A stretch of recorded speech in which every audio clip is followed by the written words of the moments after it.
Hello, everyone. Welcome back to Tazeen TV, and I am so delighted to be joined once again by Kabir Helminski. We promised we'll come back to talk about the Mysterion. So here we are. Thank you again for joining me today. Thank you, Tazeen, for this interview and this chance to talk about all of these things. There seems to be a wish among our community for continuous work,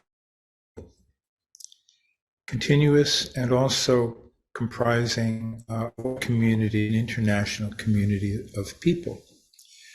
So, in reflecting on what the content of a course might be, it occurred to me that an obvious possibility is my new book that's coming out in April, Mysterion, Rumi, and the Secret of Becoming Fully Human. So this is the map, and not exactly about this book, but the book is the map providing structure for reflection and for explorations that arise in this human journey. I would emphasize it's important that we will be involved in an interactive process.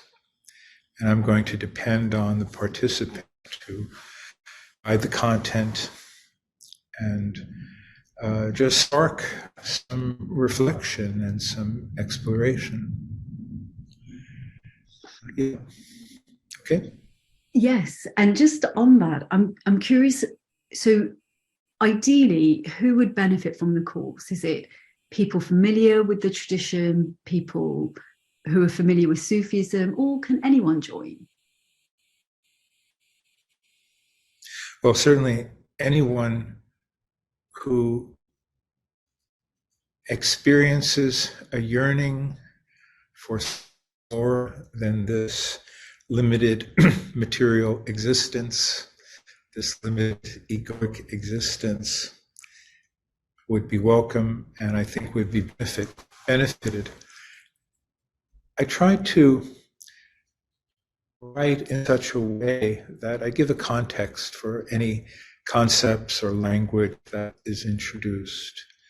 So the book, The Mysterion, doesn't assume prior knowledge about Sufism. I think a person could be someone's first book about Sufism or indeed about spirituality. And I hope they would still find it meaningful.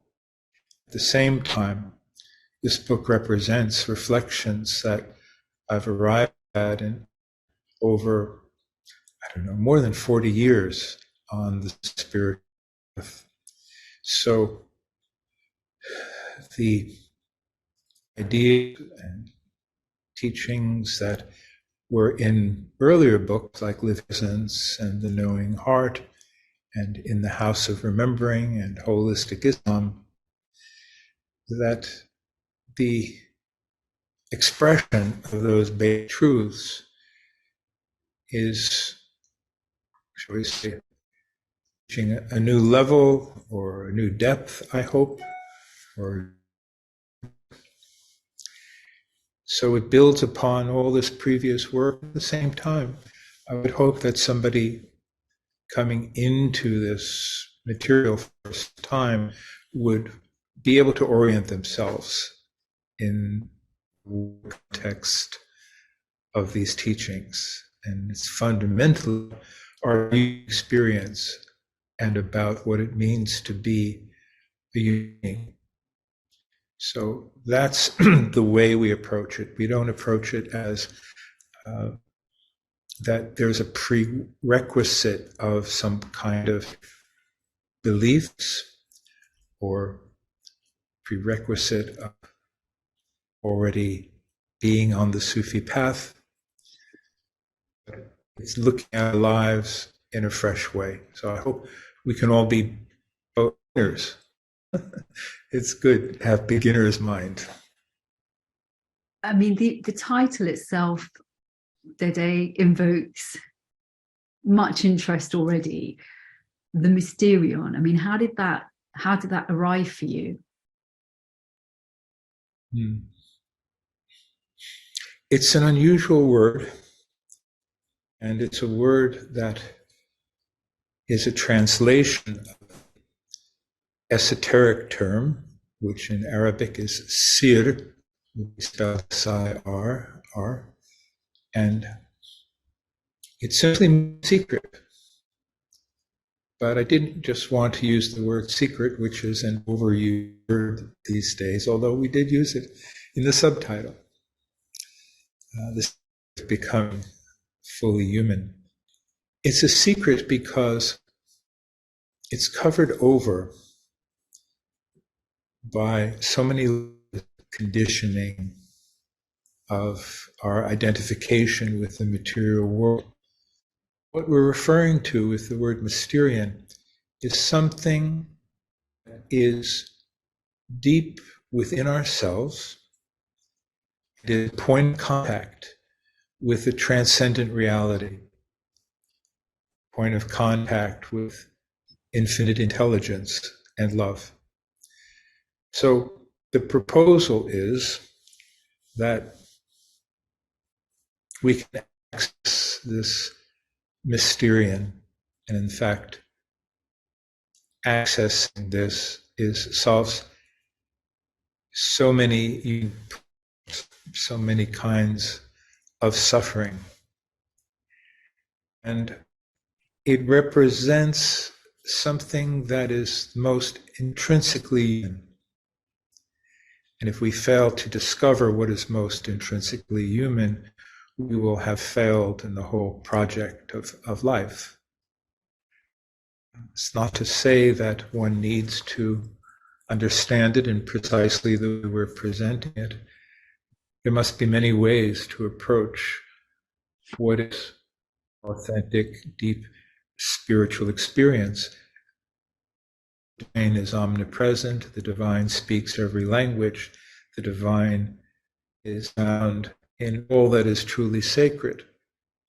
And at the same time, it is obscured, hidden, covered over by our own egoism, by our identification with the body in the sense of body as the totality of my true existence, the illusion that we are no more than this material body.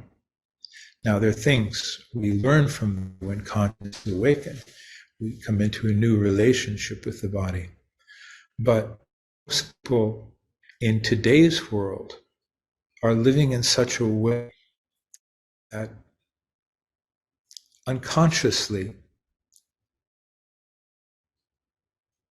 they believe that the purpose of life is to seek pleasure, to seek security, and above all, which for some means earn more money, having a better car, a more beautiful home, and all these things.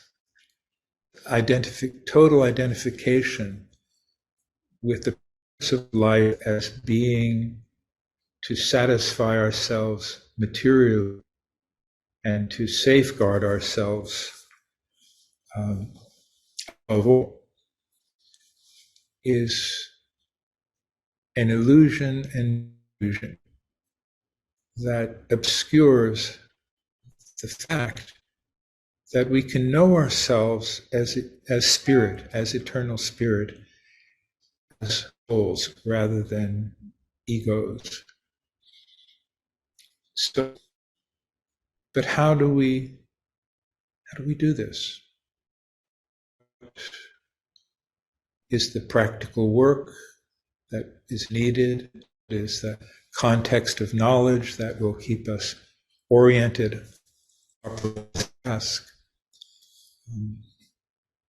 So the book is it's about both the individual quest, the practical work,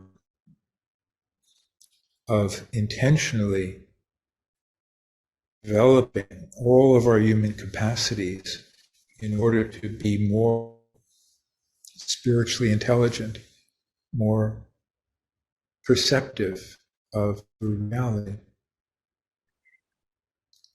It's funny, when we spoke last, you mentioned, it's simple, but it isn't easy. And so that's why this course is so exciting, because I think it's the first time that it's kind of a 12-month container, if you like, with your guidance and, kind of monthly offerings that we can sit with and be with. And I'm just going to pull up a little bit more about the book, because even the titles themselves are very, very exciting. I mean, we start with From Ego to Soul, Guilty, the over-identified individual to the body, and everything you described before. And again, just even the secret of becoming fully human, and this concept of fully human. I mean, you just touched upon the potential. But can you just describe it a little bit more of, how would we know within ourselves that we are having a more fully human experience? Yes. A lot of this course will be supported and oriented through the words of Jalaluddin Rumi, of course. And he says something like, in form, the human being is the microcosm. In reality, the human being is the macrocosm. What he's proposing is that within the human individual consciousness, everything in this universe can be known, in the sense that we can know the qualities of reality. We can know love, we can know compassion, we can know courage, we can know generosity, we can know forgiveness. And qualities like these are what make us fully human, because these qualities are not just epiphenomena of the electrochemical circuitry of this body. These qualities are inherent in us because they are inherent in itself. Qualitative dimension of this existence is more material. This is more than a universe of atoms, energies, and so forth. But we live in a qualitative universe. This is a new concept, new in the sense that I'm not aware that it's ever been expressed in quite this way before, and yet it's quite obvious that what is most valuable to us, our inner experience, is always something invisible. When we ask ourselves, when any honest, reasonably healthy human being asks themselves what in the end is most valuable in my lived experience, I think we would all admit that it's experiences, relationship, of including friendship and love, and also a deeper sense of relationship with something that we occasionally find within ourselves when we have an experience of deep peace and trust. And trust. Trust in what? We don't even have to know in what, except to say that trust in God trust in the universe, trust in the way of being, that somehow when we enter the core of ourselves, our inmost consciousness, we reach a state where we feel this, if I may say so, a kind of invulnerability of our essence, something that allows us to live with courage and generosity and forgiveness and love and all of these things. So the Mysterion could be conceived of as a dimensionless point within the deepest part of our being. And this dimensionless point is a point of contact with transcendentality, which is intelligent and loving and nourishing and even serving a guiding, educating purpose. We discover that our relationship to the universe is that we are being taught by reality itself. This changes so much in our experience of being human. This opens up a dimension of relationship with something eternal, something infinite. And it's not as if it's going to explode in our consciousness like some colorful experience, though it might. But really, it's going to reveal itself in intimate details, in moments of aha, in moments of feeling that our nature is our destiny.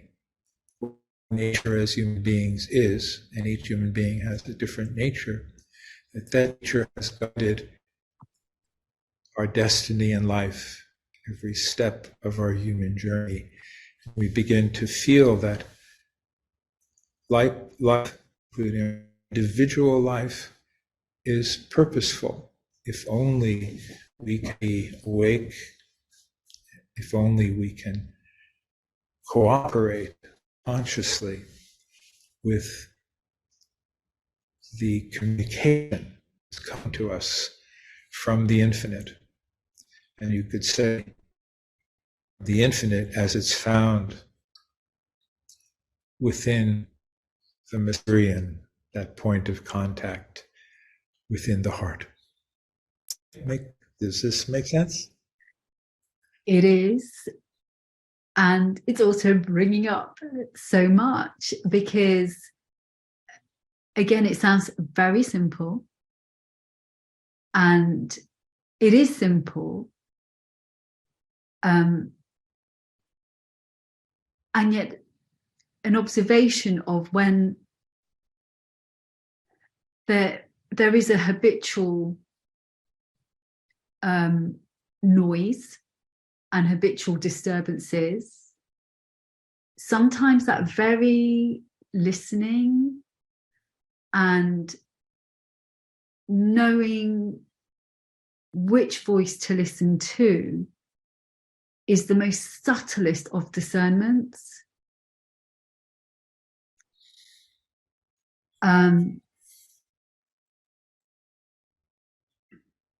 And it's interesting because when we started at the beginning, you talked about, you know, often people looking for that security.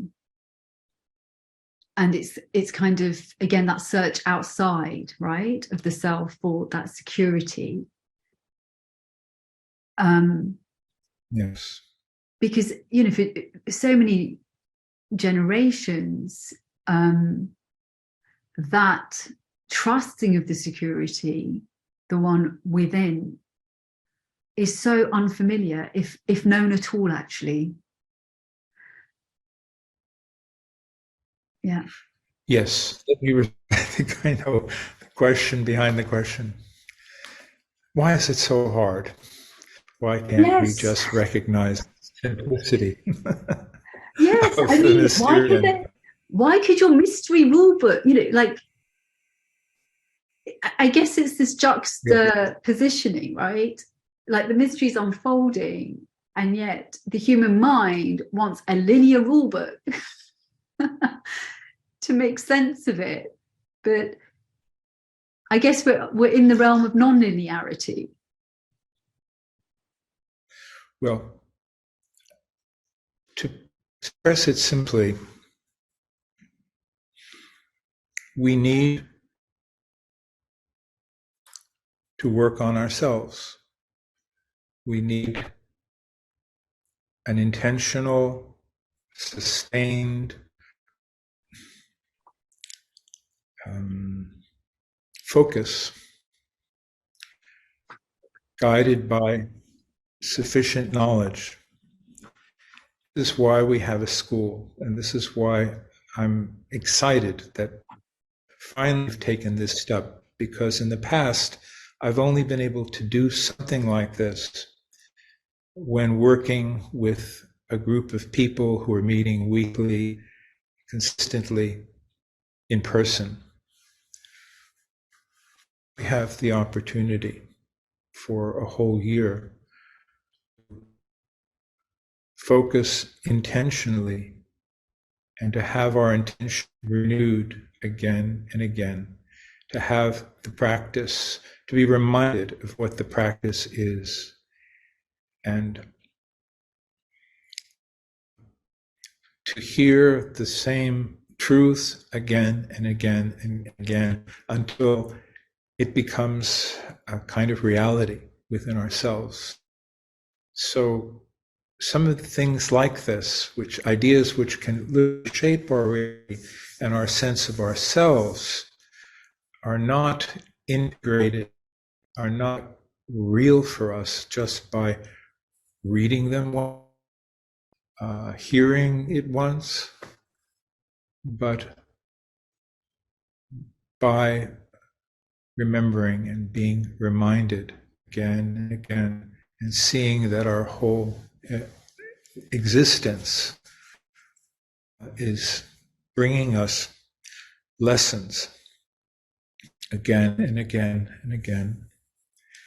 And what we're looking for, what we need to contact is, yes, very simple and infinitely close to ourselves. And its power is that, as Rumi says, with one remedy, the divine cure 100 illnesses.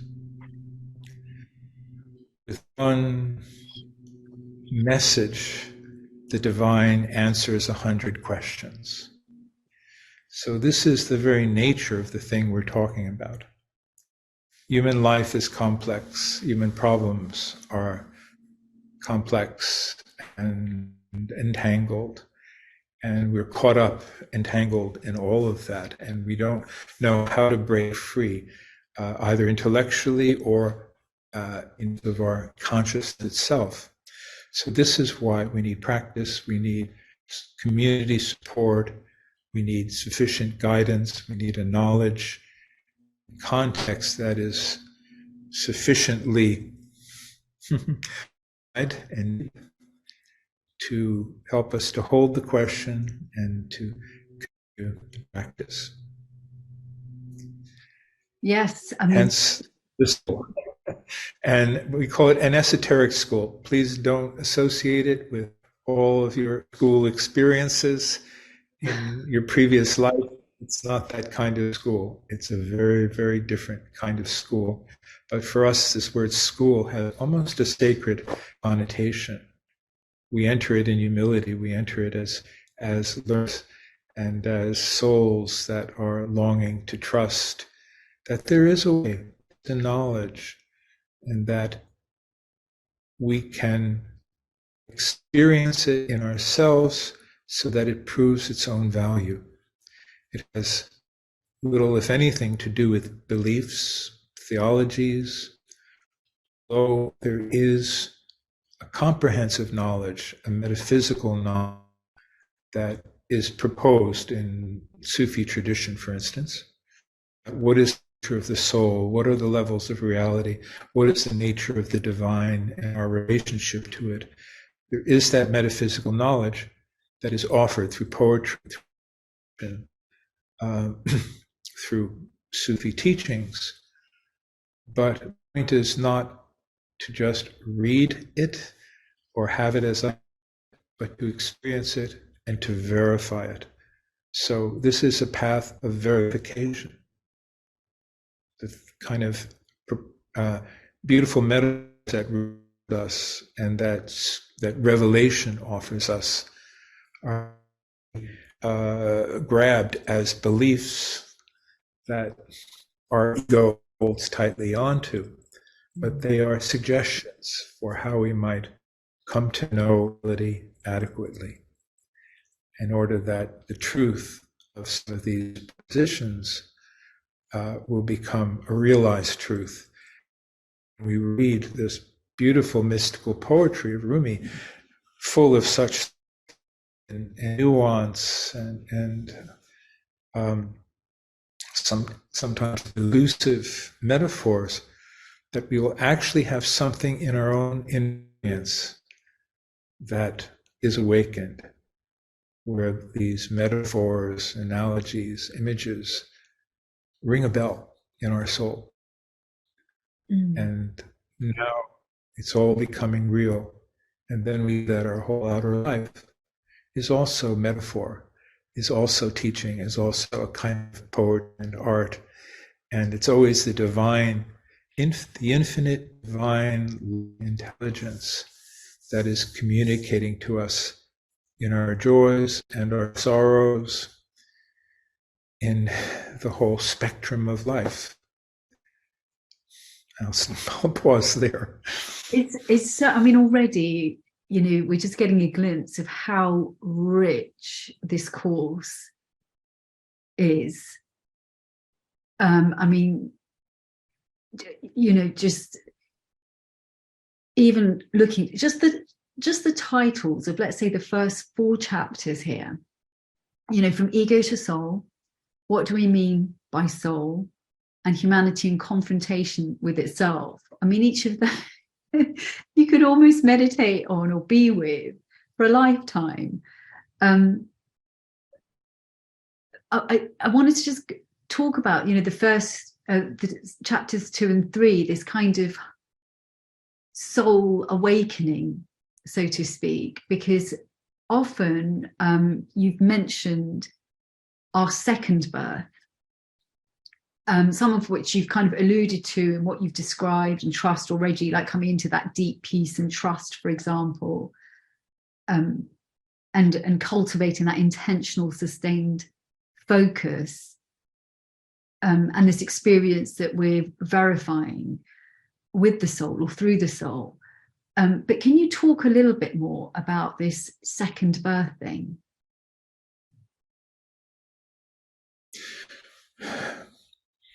One element of our ability is the self, the ego, the sense of I.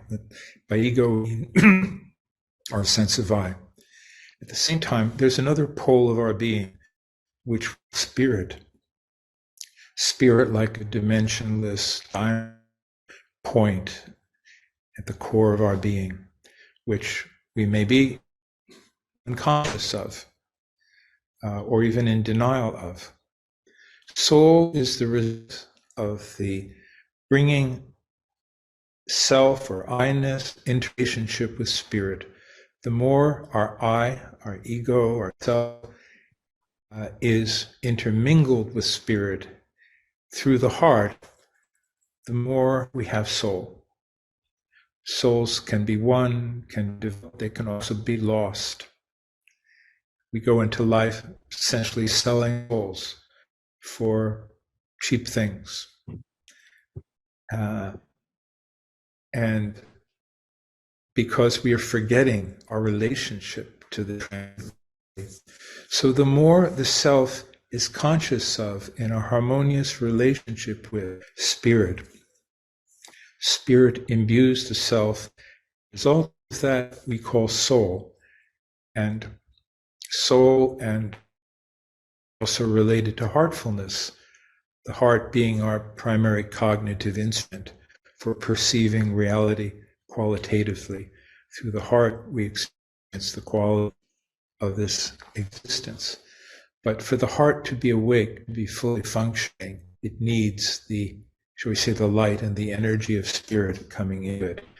And their self meets spirit in the heart.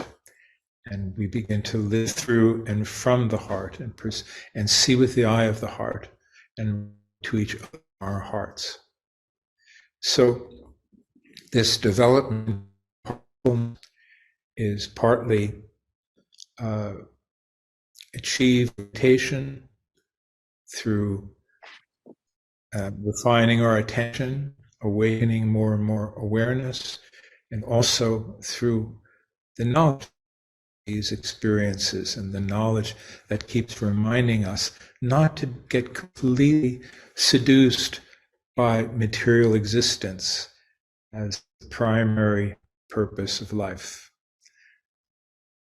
We need to experience ourselves as eternal spirit and bring heaven to earth. Leave earth to go to heaven, but bring heaven to earth so that we see every aspect of life as being a part of our education, part of the soul's education. So thank you so much, Dede. It's always a gift to spend time sharing these conversations. And again, the Mysterion School, I should mention, the details can be accessed on www.sufism.org. It's relatively inexpensive for your freedom, for your life, for your soul. So Dede, I'm truly, truly excited that this has kind of like been a wish that's finally manifested, to have this container to really deepen, God willing, in this way. So again, thank you. Thank you, Tazeen. I'm excited too. And thank you for your enthusiasm for this, and this chance to talk about this esoteric school, this new journey we're setting out on. I thank you so much. Thank you.